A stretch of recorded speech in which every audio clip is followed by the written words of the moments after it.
Buongiorno. Olá. Tudo bem, queridos do terceiro ano? Que bom vê-los aqui. Bom dia, Jefferson. Bom dia, Ana Vitória. Bom dia, Julinha Porto. Para todos, para mim também, né? Bom dia, bom dia, bom dia, bom dia, bom dia, bom dia, tá? Como estão? Tudo bem? 15 dias de folga de História da Arte, né? Agora vamos lá, tá bom? Bom dia, Igor. Então, na última aula, nós estávamos analisando a Mona Lisa. E aí, vamos continuar, porque teremos que ver algumas releituras da Mona Lisa. A partir da Mona Lisa, nós vamos fazer uma viagem, entre aspas, por outros estilos artísticos, aproveitando as releituras que foram feitas dessa, que é considerada a obra mais famosa do mundo. Tá, então vou compartilhar a tela, tá bom? Todo mundo ligado, já já almoça. Segura as ondas aí. Então, olha só, compartilhar.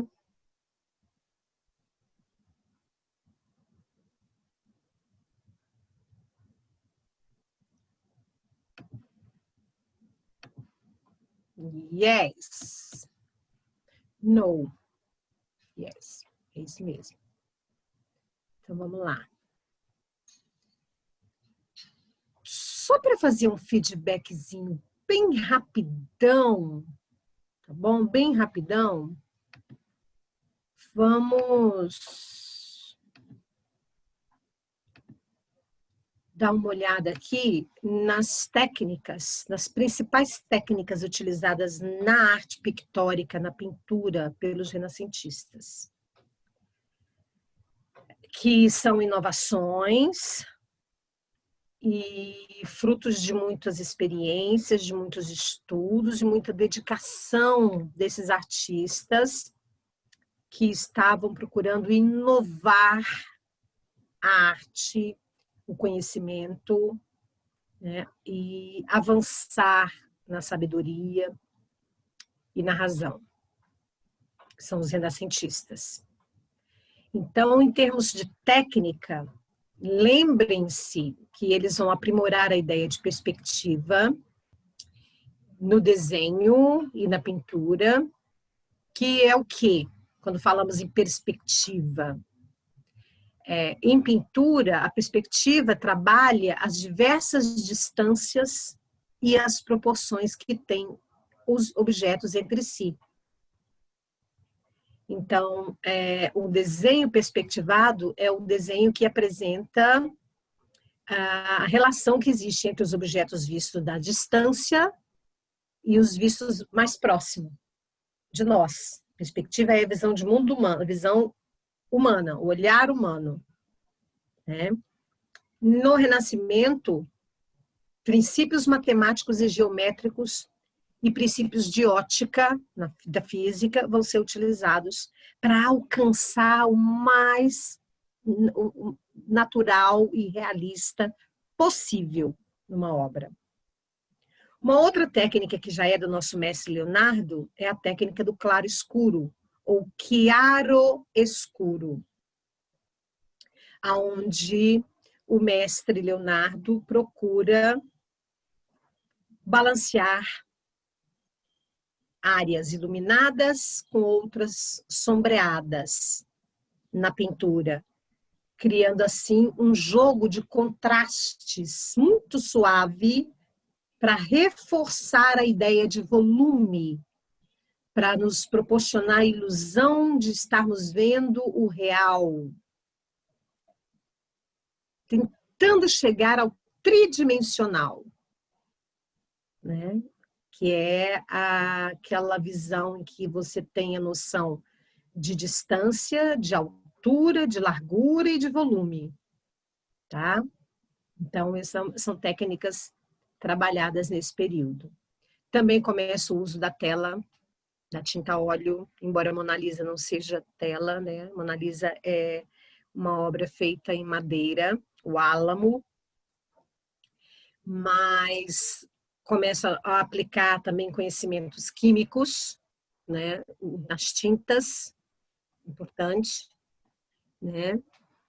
Surgem estilos artísticos pessoais, né? Como a gente está vendo Leonardo, vai ver Rafael e vai ver Michelangelo, e assim vai. Tá aí a perspectiva linear, tá vendo? A relação dos objetos entre si, a distância que existe desse banquinho para essa árvore, dessa árvore para essa árvore, dessa janela para essa janela, de acordo com o olhar humano, respeitando a ideia do ponto de fuga, né? Que é como o olhar humano vê. E depois a perspectiva aérea, que traz a paisagem, que Leonardo vai incluir a questão da cor, né? Para dar a ideia de volume. E assim brota a Dona Mona Lisa, a Dona Lisa Gioconda, ou Giocondo. Na aula passada, nós vimos aonde ela está, vimos como sofreu processos de vandalismo, vimos como Leonardo consegue, né, obsessivamente trabalhar a ideia de um corpo, né, de uma figura sobreposta a uma paisagem, trabalhando com o esfumato, que é o borrado, né, com a tinta translúcida, finas camadas, para poder diminuir, tirar o máximo possível do contorno. O contorno não interessava a ele, e sim a naturalidade. E aí chegamos aqui no olhar de Mona Lisa, onde a técnica do esfumato, ó, nos dá essa ideia do natural, a ideia da natureza, né, mesmo, da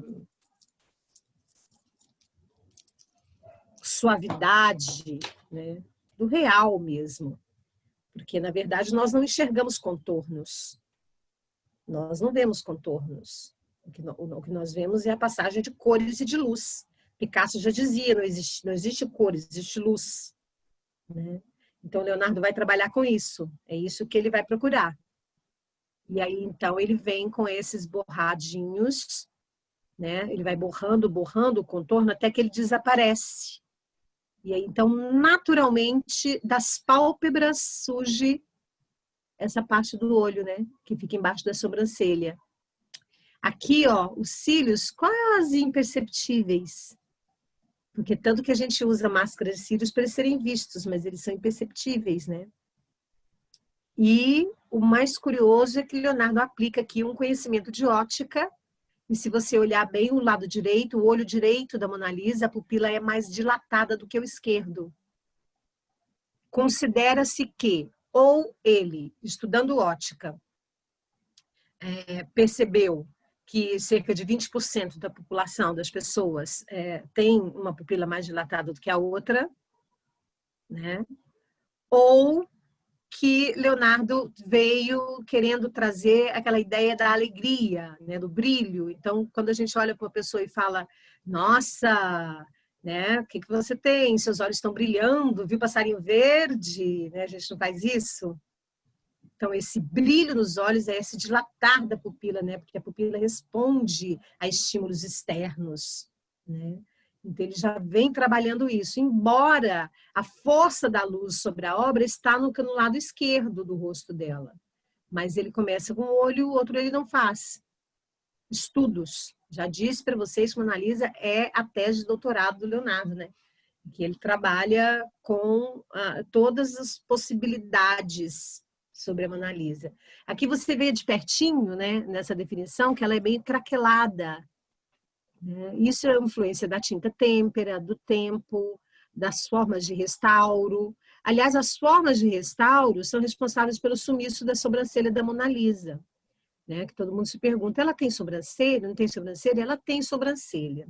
O Giorgio Vasari, aquele primeiro biógrafo que eu comentei com vocês, que é um pouco contemporâneo, não do Leonardo, que o Leonardo é mais velho, mas de outros artistas, mas foi o primeiro a biografar os artistas do Renascimento, ele dá conta em textos dele que a Mona Lisa tinha sobrancelhas e que elas pareciam assim, que foram implantados cabelos fio a fio. Mas a gente não percebe, né? Você percebe que está muito até liso, né? Porque ela passou por um processo de restauro mal sucedido. E aí, como o Leonardo usou camadas de tinta muito forte, a tinta não aguentou o produto utilizado no século XIX, daí sumiu a sobrancelha, tá? Mas Mona Lisa tinha sobrancelha, sim. Na boca, a gente tem a mesma sugestibilidade, né? Essa sugestibilidade. O fato de Leonardo retirar os contornos, esfumaçar, borrar a tinta com o dedo, né, ou com o tecido e fazer sumir o contorno, nos dá a ideia, né, a sugestão desse sorriso que ele puxa de ladinho aqui, ó, um pouquinho e deixa a imaginação, né? Veja, até no nariz tem isso, ó, onde você não tem incidência de luz, você não tem a clareza dos contornos e do desenho, que é natural. Quanto menos luz, mais sombra, menos visibilidade, menos detalhe você percebe. Isso é normal. Se quiser brincar disso, é só pegar uma luminária, né, pegar um objeto e colocar num lugar mais escuro que você vai ver, vai brincando, vai colocando a luz, vai mudando a luz, que você vai vendo surgir formas e desaparecer formas. É natural. Para Leonardo é assim que a gente vê, né? Uma planta, ela não é vista da mesma cor ou do mesmo ângulo, né? Porque nós, na verdade, nós olhamos, mas a gente mexe, né? A gente muda de lugar, olha para um lado, olha para o outro, vira, anda. Então aí a gente tem vários ângulos, né? E ele chega nesse ponto aí de testar essas nuances, né? Essas mudanças do sombreamento, tá bom? Isso é genial, porque isso exigiu camadas e camadas de tinta, isso exigiu a descoberta da técnica do esfumato, a criação dessa técnica, né? E, além do que, Mona Lisa também é uma figura que, diferente das outras musas pintadas, né, das outras divas pintadas na época, ela nos olha, né? Ela é empoderada, ela não tem aquele olhar da mulher renascentista caído para baixo, né, submissa ao pai, ao irmão, ao marido, né? Então, Mona Lisa, ela transluz, ela transparece um espírito interno de felicidade, de segurança, né? Então, já é algo também com relação à concepção da mulher assim diferente de Leonardo, né? Não vamos dizer que Lisa Gioconda fosse assim, né? Mas é assim que ele nos traz a Lisa, né? É assim que ele nos trouxe, assim que ele nos mostrou a Lisa Gioconda. Quando passamos para o tecido, a gente percebe bem essa coisa das camadas de tinta, né? Várias camadas, muitas camadas de tinta, para poder dar essa ideia do tecido suave, leve, do lenço. Ela é esposa de um comerciante de tecidos, então ela usava tecidos caros. Aqui ele faz bordados em ouro, ó. Ela não usa joias, já te falei que Leonardo não gostava de pintar joias. Os cachinhos do cabelo, né, suavemente pousados no rosto, no dorso, no seio, que está bem iluminado, que recebe uma cor natural, né, da pele branca. E quando esse tecido fica grosso, que é a parte de dentro, aveludado, aí ele ganha dobras, planejamentos bem marcantes, né, bem fortes, mais grosseiros e mais marcados. E as mãos, naturalmente, olha cada dedo de um jeito, né? Suavidade, realismo, naturalismo. Aqui a gente percebe a cadeira, né? Inclusive. Bom, então a Mona Lisa tem todas essas características espetaculares, além da composição triangular e toda cheia de ângulos geométricos e matemáticos para que tudo ficasse bastante perfeito na telinha de 73, 55 lá, né, na madeira. Agora, terceiro ano, partir para o que eu te falei, vamos ver Mona Lisa em diversas épocas da história. E aí, eu considero que você tenha feito História da Arte no primeiro e no segundo ano, então você conhece já esses movimentos que a gente vai falar agora. Mas eu não vou esgotá-los por aqui. Eu vou comentar as características e depois eu vou voltar sempre nesses movimentos. É só para a gente poder dialogar com uma arte mais contemporânea, moderna e contemporânea, tá bom? Então aqui você tem duas lindas releituras de Mona Lisa, completamente diferente da Mona Lisa clássica de Leonardo. Fica com a Mona Lisa clássica de Leonardo aí na sua mente e veja como, né, os estilos artísticos, os movimentos artísticos, as expressões dos artistas vão mudando ao longo do tempo. Aqui tem dois movimentos que rompem completamente com o academicismo e com o clássico, né? Com a arte clássica. Do lado esquerdo você tem uma obra do Botéro, que é uma obra do movimento chamado Naif, um movimento francês do século XX, do início do século XX. Botéro é colombiano, essa obra já é mais para cá, final do século XX. Naif é um termo em francês, uma palavra que significa ingênuo, inocente, sabe? Que significa primitivo, não no sentido antiquado, velho, né, rupestre, não nesse sentido, mas no sentido de que é uma pintura que não tem nenhuma carga acadêmica. Os artistas naif normalmente são autodidatas. Eles pintam de acordo com suas habilidades, seus sentimentos. E o Botéro tem essa coisa das figuras rotundas. Ele é famoso pelas mulheres rotundas, redondinhas, desproporcionais, né? Então, é um estilo de arte que a gente encontra muito em artistas simples, né? Que não tem condições de frequentar a academia. E depois a gente vai ver outras obras naif, porque essas obras elas trazem um regionalismo muito grande em outros quadros, tá? De outros artistas. Mas aí a gente vai ver depois. Agora é só para te dar esse gostinho aí. Do lado direito, grande, todo-poderoso, poderosíssimo Modigliani. Amadeo Modigliani foi um pintor que viveu pouco, coitado. Nasceu em 1884, morreu em 1920. E o pouco do que ele viveu no início do século XX foi junto com os artistas de vanguarda, com os expressionistas, com os impressionistas, que já estavam bem velhinhos, né? Mas com os expressionistas, com os dadaístas, né? Então, aqui, ele traz nessa obra uma carga muito forte do expressionismo. O Modigliani é muito famoso por fazer retratos femininos, com rostos e pescoços alongados, com pescoços bem alongados. Então, ele quebra também o paradigma da simetria e do equilíbrio clássico, né? E como bom expressionista, usa cores fortes, contornos bem escuros, né? Contrastes muito fortes de cores. Além do que aqui também ele homenageia uma amiga, né? Que vocês devem ter percebido quem. Tá na cara, né? Quem arrisca aí a dizer quem é?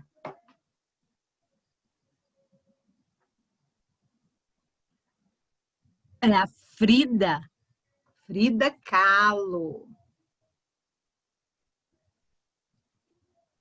Eu não tenho controle aqui para ver quem está falando. Bom, mas é Frida Kahlo, tá vendo?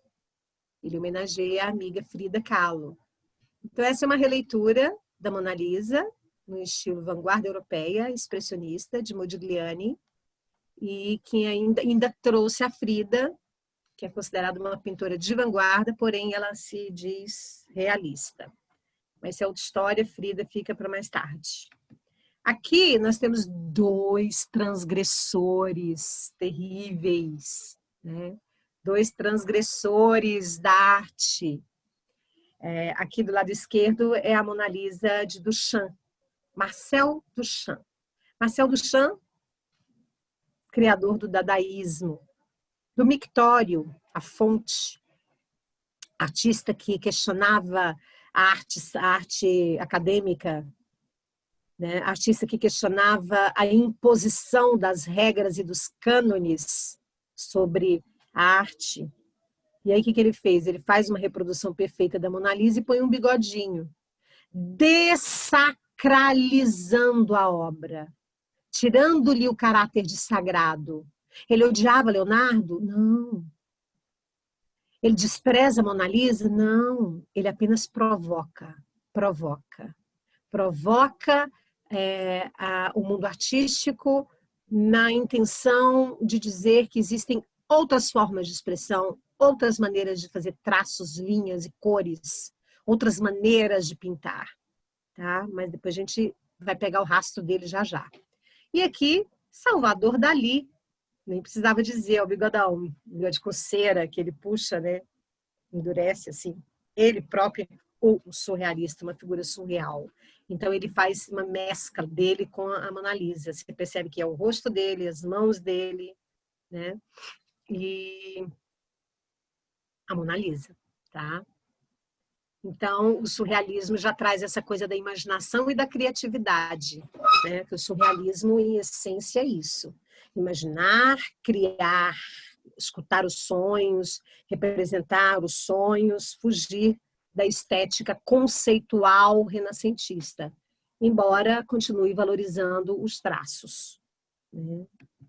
Aqui, a nossa viagem chega no cubista Pablo Picasso, né? Que depois de muito trabalhar e passar por várias fases, descobriu Cézanne e quis, então, trabalhar os vários ângulos de visão que o olho humano permite, já que a gente não olha parado para as coisas, né? Como o fotógrafo, que para e congela um instante. Nós olhamos movimentando os olhos, o corpo, né?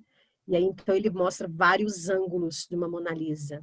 O lado do rosto, o lado esquerdo, o lado direito, de frente, né? E assim o cubismo, através das formas geométricas, dos contornos marcantes, traz uma nova Mona Lisa, a Mona Lisa cubista. Aqui a tecnologia permite transformar a Mona Lisa dos personagens, né, do filme maravilhoso. Sabe qual é? Avatar. Né? Ela está meio azulada aqui, mas tem uma tonalidade mais esverdeadinha, como no filme. Então, é uma homenagem à Mona Lisa e uma obra que remete a esse filme, que é sensacional. Se você não viu ainda, tem que ver, porque é um filme que trabalha com a questão da ecoarte, que discute essa questão ambiental, que agora está muito importante, é muito importante. Então, interessante que você assista. E aqui, ó, é um quadro super legal para uma prova, né? Para uma questão de prova. Depois, tem um brasileiro muito legal, que é jovem, tem uns 50 e poucos anos, que gosta de trabalhar com material descartável, com lixo. Também aí ligado à arte ambiental, chamando atenção para a questão do desperdício de alimentos, para a questão da reciclagem. Aqui ele faz duas Mona Lisas, porque a grande vantagem dele é que ele consegue reproduzir obras clássicas, mas com manteiga de amendoim, com geleia de amora. Entendeu? Então, essa mestria, né? Essa capacidade que ele tem de reproduzir perfeitamente as obras chama atenção e, ao mesmo tempo, dialoga com essa questão ambiental do desperdício. Ele é Vic Muniz, e eu vou te contar a história dele depois, você vai pirar, muito legal. Vic mora em Nova York, mas faz um trabalho maravilhoso com reciclado de lixo aqui no Brasil. Recentemente foi lançado, um tempo atrás, recentemente, uns 4 anos, 5 anos, foi lançado um documentário chamado Lixo Extraordinário, que é outra coisa que você precisa assistir, que é importantíssimo. E o Vic trabalha com tudo quanto é tipo de material que você pensar, junto com as cooperativas. Direto ele está fazendo eventos. Aqui o nosso Walt Disney, porque você sabe que tem o Walt Disney e tem Maurício de Souza, né? A Mônica Lisa. Uma homenagem do nosso lindo, querido Maurício, maravilhoso, poderosíssimo, né? A Mona Lisa. E aqui uma homenagem de um autor anônimo, eu não consegui achar o nome dele, foi rápida a pesquisa, mas é uma homenagem ao Nordeste, homenagem à Mona Lisa, homenagem a Tarsila do Amaral, porque ele traz aqui elementos do Abaporu e uma figura que pelo lenço a gente percebe, né, bem nordestina, né, um quadro que traz as cores da Tarsila, o surrealismo da Tarsila, o expressionismo, né, e o regionalismo. E para encerrar aqui, ó, o pessoal barra pesada. Isso aqui é o pessoal barra pesada, isso aqui é os hardcore. Aqui você tem o neo-expressionista. Neo-expressionista. Então, a gente tem um movimento expressionista lá do início do século XX, tá? O expressionismo do Kirchner, o expressionismo do próprio Van Gogh, do Edvard Munch, e temos Jean-Michel Basquiat, uma grande aposta para o Enem. Eu sou apaixonada por esse artista, que infelizmente morreu aos 27 anos. Ele é precursor do grafite. Na década de 60, ele já grafitava paredes em Manhattan, no Brooklyn, porque ele é afrodescendente. Pobre, se envolveu com drogas, lógico, morava na rua, mas trouxe uma estética totalmente diferente.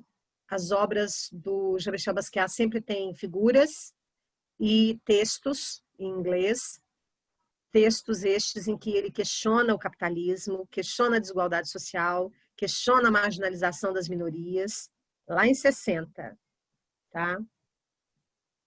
Chegou a estourar, foi para a capa da revista Time, mas sucumbiu às drogas. Mas ele tem muito mais dele ainda para você ver.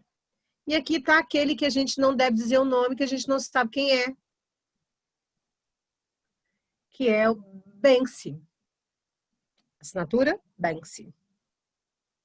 Talvez o vocalista do Massive Attack, uma banda hardcore, muito legal para quem gosta, para ouvir. Talvez seja, talvez não, talvez seja um grupo, talvez seja um black bloc, mas é um artista na faixa de seus 40 e poucos anos, que parece que nasceu em Boston ou em Londres.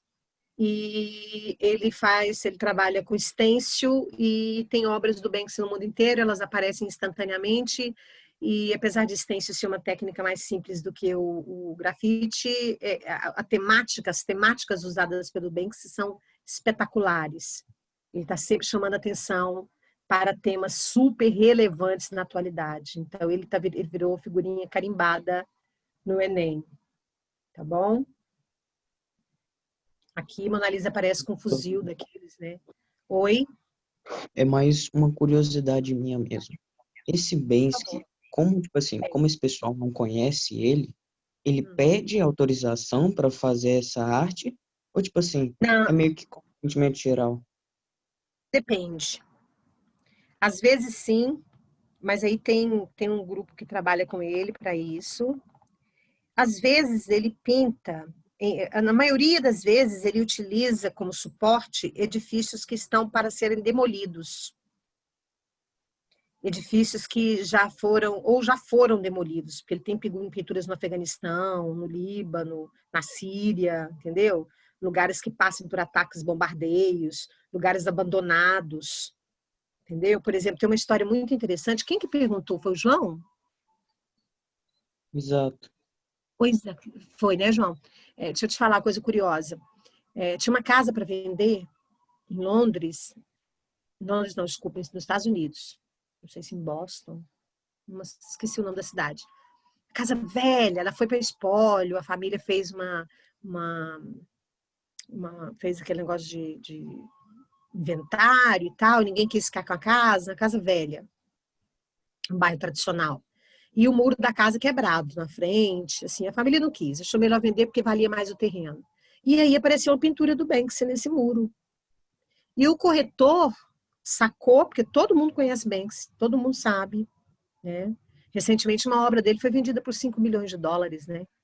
Na Sotheby's, hein? Uma das maiores casas de leilão do mundo. E aí o Banksy fez essa pintura. Normalmente, ele ou eles, é o que eu estou te falando, não dá para saber, em grupo. Eles cobrem os rostos, fazem um horário que ninguém vê e todo mundo cobre, como os black bloc, né? Eles cobrem a cara com aquelas meias, pintam e depois todo mundo sai e espalha. Por isso que eles falam que ele é um vocalista do Massive Attack, porque coincide muito de quando tem show da banda, tem pintura do Banksy, entendeu? E tem uma outra banda também, que eu estava vendo, essa é até uma matéria que saiu na Isto É, ou no UOL, não sei, depois eu vou te falar, você me cobra, que é uma coisa que eu anotei aqui num dos meus caderninhos, um negócio interessante, que eles estão desconfiados que ele é um vocalista de outra banda, porque também está coincidindo, mas eu acho que é para confundir a gente, né? Então, o que aconteceu com a casa? O corretor, ao invés de fotografar a casa para vender, ele colocou no jornal assim, muro pintado por Banksy, à venda, muro pintado por Banksy com casa atrás. Porque tem gente que compra um muro, você sabe, né? Compra muro. Compra pintura de mural. Compra pinturas, grafites, parte de grafites. Por exemplo, Gêmeos, o Johnny Depp, aquele ator do Eduardo Mãos de Tesoura, Piratas, vários outros filmes, deve ter ouvido falar em Johnny Depp. Ele é um grande colecionador de obras de arte. E ele tem um muro, por exemplo, um pedaço de muro com a pintura dos Gêmeos, que é o Gustavo e o Rodolfo, os dois que assinam os Gêmeos, mas são os irmãos Pandolfo, que são grafiteiros brasileiros famosos no mundo inteiro, já pintaram até castelo lá para a família imperial inglesa. Então, tem pessoas que compram, porque tem um valor muito grande. E aí o corretor fez esse negócio e a casa, vendida, rapidão, entendeu? Super interessante isso. Então, assim, ele tem essa coisa de pintar em lugares que vai ser demolido, então não tem problema. Não.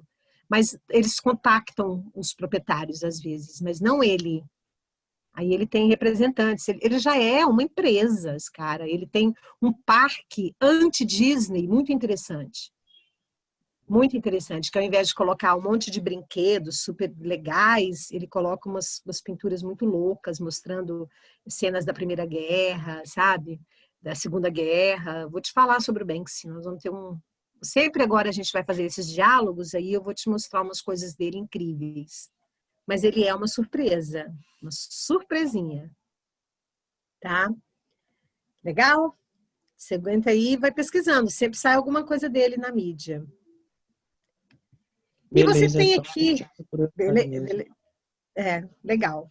E aqui você tem uma performance, que é um dos estilos de arte conceitual em que o próprio corpo humano é utilizado como instrumento, como meio de exposição artística. Então, esse cara muito massa, achei muito legal, ele pegou a Mona Lisa, tirou o rosto e pôs o dele, né? Fazendo uma performance, porque ele usa o próprio corpo, e ao mesmo tempo fazendo uma releitura da Mona Lisa. Mona Lisa que é domínio público, então você pode fazer isso que não tem problema nenhum, tá? Então, gente, é isso, né? Você tem várias maneiras de expressar, vários movimentos artísticos, né?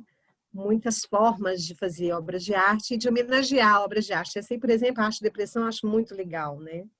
Muito massa a Mona Lisa com cabelo curto. Depois, nós vamos trabalhar um afresco. E a gente vai fazer releituras também, de novo, outras releituras desse afresco, que também é do Leonardo, que é A Última Ceia, que é um dos pouquíssimos trabalhos que Leonardo concluiu. Este ele concluiu. Não é um quadro, é um mural. É que a gente vê muitas casas de pessoas, né, de católicos, né, sempre tem uma telinha dessa última ceia, ou Santa Ceia também, chamada assim, mas é a última ceia. E a gente acaba pensando que é um quadro, mas não é, é um mural. Aqui eu te mostro, ó, é um mural feito na Capela Santa Maria della Grazia, em Milão, é encomendada na época por um Médici, não, um Sforza, um membro da família Sforza, um dos ricaços lá, comerciantes da região, porque ele queria que, naquela época, você podia enterrar as pessoas em fazer mausoléus, capelas especial. E ele queria que a família fosse enterrada nesta capela, então ele queria que tivesse lá um mural, né? E esse mural foi feito dentro do refeitório dos monges, né? Nessa capela. Na capela do Mosteiro de Santa Maria della Grazia, né? Aqui dá para você ver, ó, a foto que eu coloquei proposital para você ver a proporção, né? Aqui um monge, ele olhando o afresco, que tem quase 8 metros de comprimento, 7,7, 5 de altura. Leonardo levou 2 anos para concluir, ela ficou completamente concluída, pronta. Infelizmente, no século XVI, eles construíram uma porta aqui, ó, que estragou, né, comprometeu, né, a estrutura da obra. Infelizmente, falta de conhecimento, não tinha, nessa época não se tinha essa questão de patrimônio, né, histórico, artístico, cultural, não existia essa ideia, né? Então era mais a questão prática, precisava de uma porta de saída ali e fizeram. Aí foi coberta, mas não perdeu a beleza, né, da obra, que é espetacular. Aqui Leonardo ele usa a mesma técnica do esfumato que ele usou na boca lá e no nariz da Mona Lisa que eu te mostrei, no olho, né, para poder pintar os rostos. É uma pintura que narra o momento em que Jesus organiza essa última ceia entre os apóstolos e anuncia ali, segundo a Bíblia, que um deles irá traí-lo, que ele já sabia disso. E aí ele causa um alvoroço nos apóstolos, né, que estão aqui organizados em grupos de 4, ó, 1, 2, 3, 4 grupos de apóstolos. E eles se movimentam, eles ficam exacerbados, eles ficam indignados, eles ficam importunados com essa pergunta, né, com essa afirmação de Jesus. E aí Leonardo cria com toda a ênfase na dramaticidade, teatralidade, expressividade, esse afresco que é excepcional. Não vai dar tempo de ver aqui ele todo, né? Não vai dar tempo, mas já vou começando, já vou falando. Aqui você tem todos os nomes, né? Então você tem, cuidado que você tem 2 Judas, né? O Iscariotes e o Tadeus. O Judas Iscariotes está bem aqui, ó. Ele simplesmente vira e olha para João, né? Escutando a conversa, porque Pedro e João confabulam. De quem será que ele está falando, né? O que será que Jesus quer dizer e tal, né? Aqui você vê, ó, Tomé, que é um dos mais queridos de Jesus, né? Afasta a mão e fala, como assim? Por que você está dizendo isso, né? E tal. O Mateus também, né? Mateus fica indignado e chama a atenção do Judas Tadeu e do Simão. Enfim, é uma narrativa teatralizada dessa cena, né, dessa obra, desse momento bíblico que Leonardo nos deu de presente, mas ela tem outras características muito importantes, o uso rigorosíssimo da perspectiva linear, com a cabeça de Jesus no centro, né? E nós vamos continuar com ela, porque eu quero te mostrar outras releituras dela, tá? Uma última ceia surrealista, expressionista, medieval, barroca, e assim a gente vai continuar, tá? Um beijo, ó. Beijinho no coração de todo mundo. Até segunda. Maratona, hein? Tem maratona. Beijo.